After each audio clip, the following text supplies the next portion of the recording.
शिल्प और दक्षता विकास मंत्री संपद चंद्र स्वाई को सिमुलिया ठारे स्वागत संबर्धना दि जाएछि।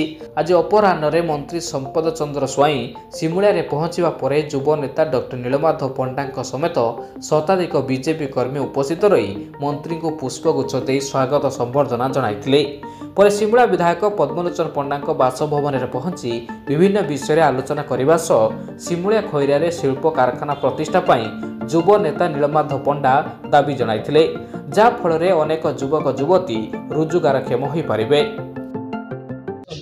आज आम शिल्प मंत्री संपद स्वाई आज माखनपुर पंचायत गोटे गोल्डन जुबली अच्छी गोटे स्कूल आम से जीवु आमर भी दाबी रहा मंत्री को जनइलु सिमुलिया खैरा प्रति विभिन्न जगार आम गोटे इंडस्ट्री हो आमर किसी नवनिजुक्ति पिला सुजोग पातु ये चाकरी क्षेत्र में मंत्री भी राजी होती मंत्री भी प्रतिश्रुति देते बहुत जल्दी हम आम मारकुणार हनुमान मंदिर सामने संबर्धना पाखापाखि बीजेपी शताधिक बीजेपी कर्मी आसी संबर्धना दिहला। ये पद्मलोचन पंडा माननीय विधायक भी संबर्धना देले।